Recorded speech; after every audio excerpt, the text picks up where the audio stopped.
Hello, I'm going to be starting with a little story of a man walking down the street, and as he's walking down the street, he notices this building on fire. So you can imagine there's a lot of commotion, people are really concerned, and as he's looking at this building, there is smoke coming out, there is fire, obviously there's a lot of commotion, and he goes closer to the building to notice that there is a window on the third floor and there's smoke pouring out from the window. And to his complete shock, he notices a lady holding a small baby and she's screaming, "Save my baby, help my baby." So you can imagine he gets really concerned. He goes closer to the window, looks up and yells at the lady, "Throw your baby, I'll catch your baby." This is the instruction he gives. You can imagine people around him in the crowd, they say, "Hey, are you crazy? What kind of an instruction is this?" So he decides not to listen to these people. Again, goes back to the lady and shouts, "Please throw your baby, I'll catch your baby." And by this time, the people around him are ready to punch him because they're really angry with the instruction. And he looks at the crowd and tells, "Guys, please shut up. I'm a professional football goalkeeper and I can do this." So they say, "Okay, go ahead." So the mother is really concerned. She takes the baby out of the window, a prayer, and releases the baby from the third floor. You can imagine there is tension in the air. The baby is coming down and this guy is getting ready for the most important catch of his life. And finally, he receives the baby very well and very gently into his arm, throws the baby in the air and kicks it 20 yards down the road. That's funny. So my question to you, my friends, is why do you think he kicked the baby? If you really think of it, I get a lot of answers. People say muscle memory. And that's what he's trained to do. Remember, he's a football goalkeeper. Somebody says too much training. You can only do things in one way, think in one way. But if you really pick a loose English word, probably the reason why he did it is because of habits. So my friends, what I'm going to be talking about today, which is all about my profession, what I've been sort of propagating for almost 3 decades, is Kaizen. And I'm going to be talking about Kaizen in a very lucid way so that all of us can connect to this topic, very interesting topic. There's a very strong relation between Kaizen, which is a Japanese word which means continual improvement. Kai means change, Zen means better, so Kaizen means continual improvement, and there's a connect between habits and improvement. Because unless we break our habits, it's very difficult to improve. And all of us, we have habits. We are not born with habits. We acquire habits, and lifelong there is a struggle to get good habits into ourselves, drop some bad habits, and this struggle continues. Just like you and me have habits, even organizations have habits. Come to think about it. Organizations have all kinds of habits, or habits means ways of doing things, procedures, processes, SOPs. And before I move forward, I want to ask you, think about this. How many kind of habits really exist in this world? I'm looking for a number. Somebody will say, "Oh, it's very difficult, right? There are millions of improvements, millions of habits." But actually, if you think about it, there are only 2 kinds of habits, good habits and bad habits. And organizations also have good habits and bad habits. And basically, habit defines who we are. Our good habits, our bad habits, when you combine them, it defines who we are. And ultimately, what you need to understand is, a bunch of habits is called culture. And when you take all the habits that exist inside us, in our country, in our organization, whether they are good or bad, but when you bunch all of them together, it's called culture. And culture is a very, very important thing. We talk of Indian culture, American culture, Western culture, Eastern culture. What is culture? It's a bunch of habits, good and bad, which we sort of adopt to it naturally. It's something that we do naturally defines our culture. And there is this very famous saying which says that culture eats strategy for breakfast. I'm sure you heard of this before. Basically, what it means to say is that you can have excellent strategies, great dreams, visions, but what we do on a daily basis, our habits really defines our success. So as I mentioned before, culture is a bunch of habits, and if our habits are wrong, what we do on a daily basis is wrong, You can have all the strategies in the world, but you won't be probably able to achieve them completely. The goal of challenging our habits, the goal of building a better culture is ultimately excellence. I think all of us strive for excellence. We want excellence in what we do. Our customers expect excellence from us, and excellence or being good is something that we all seek. And unless we change our habits, it becomes very difficult to chase excellence, and that is the meaning of Kaizen.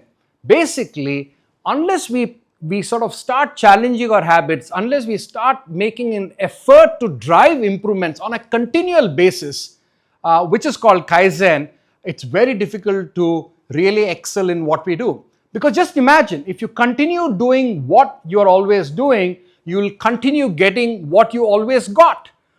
It's foolish to have new dreams but do things the old way. If you want to achieve new dreams, you have to do things in a new way, and that is Kaizen. And when you talk of Kaizen, I think that's a very important question that comes up is, why should we strive to improve? Probably it's a stupid question, but as I mentioned, if you're an organization, you want better profits, you want better customer satisfaction, right? You want growth. If you're a nation, you want better services for your citizens. If you're a bank, you want better services for your customers. So each one of us are always striving for excellence, and as I mentioned before, you can have strategies, but if our people and our processes are stagnant and there is no improvement in our day-to-day processes, the way our people are trained to challenge these processes, then it becomes very difficult to achieve your strategies and vision. You may be ready to pull, push, work hard, put 10 hours, 12 hours in a day, but as I always mention, if you want results, if you want new results, you need to have new ways of doing things. And if you want new ways of doing things, then you have to learn, challenge the way you think, the way you do your things on a daily basis. So it's very simple. Results is people plus processes. So if you want results, you have to work on the processes. And if you want to work and improve your processes, you have to engage your people to drive improvements, engage your people to challenge these processes. And that's what Kaizen is all about. So I'm going to be talking about this great thinker called Masaki Imai, who basically is the father of continual improvement. And he kept all his life, he had a message which said, you have to improve what you have. Improve what you have before you add more resources. So I just want you to pause and think that the spirit of Kaizen is to improve with what is available. It's very easy for all of us to improve when you have unlimited resources. If I tell somebody, hey, go fix your organization, make some improvements, increase your sales, and here is $1 million, that's one way of doing it.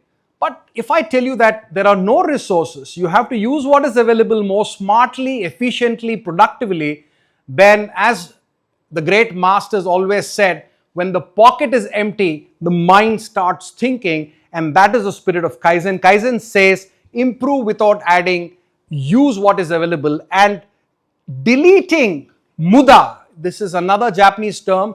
Muda means waste. So the basic principle of Kaizen is to eliminate waste, use what is available more efficiently. Let me take a very quick example.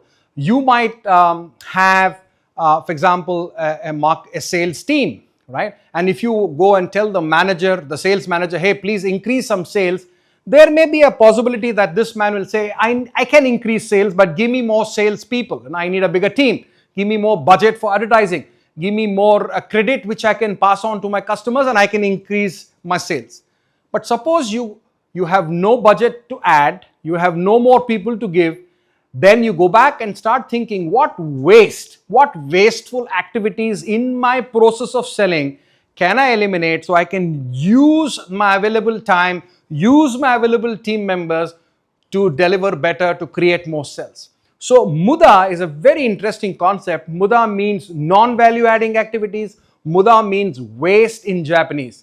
And in everyday life, whether it is our personal life, from the time we get up until we go to bed, or in our work life, there's a lot of waste. Don't think that everything that we do is value adding. Suppose you go into, to meet a customer, you have an appointment for 10:30. The customer may keep you waiting for half an hour. That's a waste, right? So your time is wasted. If you do something wrong and you have to redo it, it's a waste. That's again muda. So muda means waste. There are 7 types of classical waste. I'll not go into those details, but just remember a very important point. Kaizen means continual improvement, and continual improvement happens when you strive to identify waste and eliminate waste in all the processes. And the processes could be manufacturing, buying, selling. It could be a process of teaching. It could be processes in a bank, processes in a hospital.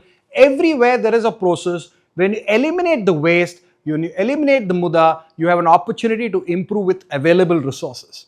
And that's very important. I'm going to talk very quickly about 2 things, 2 more points. And the first point is, when you have to drive improvements, let me take an example of a farmer. If you ask a farmer, how do you ensure you get a good harvest, get good crop? Of course, you have to start with good seeds. Any farmer will tell you that if you have bad seeds, you will get a bad harvest. But just imagine you give a farmer great seeds, very good quality seeds, but he puts them in extremely bad soil condition, you land up with nothing. The point I'm trying to make is, when you think about improvements, in your organization, the soil here means culture. Culture means basically people, how you develop your people, how you improve your processes. Soil means the people and processes. And when I talk about seed basically means all tools, technology, IT, AI, ERP, machines, infrastructure. So just pause and think about it. This combination is extremely important.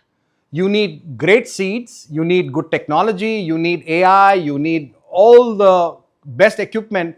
But if you take all of them and put it into a situation where there are broken processes, people are not aligned, people are not following standards, then just the technology can't do anything. So organizational change, continual improvement focuses on a judicious mix of investing in this technology, investing in people and processes. And when this combination, good seeds, good soil comes together, you have harvest year after year, you have outcomes, profits and growth. I just want you to remember one thing, my friend. You can buy technology, but you have to build your culture. So when you talk of your soil, you have to take care of your soil every day, right? A farmer knows it. You have to water it, you have to remove the weeds, you have to take care of your people and processes every day. You only buy seeds once in a year, once in a harvest season, but the soil has to be tended every day. So that's very important. Keep that in mind. Always focus on culture building, people and processes. Technology, equipments, infrastructure is important, but this judicious combination is very, very important. And I will just end by telling you that in this world where there is a lot of focus on AI, it is very important to adopt all the new technologies, but don't forget, artificial intelligence simply can't beat natural stupidity. So if you don't fix absolute stupidity in front of you, just chasing technology and trying to think technology can fix everything is stupid. So continual improvement is the way to go, because what the world needs today is better utilization of available resources, because we simply can't keep burning our way into the future. Thank you.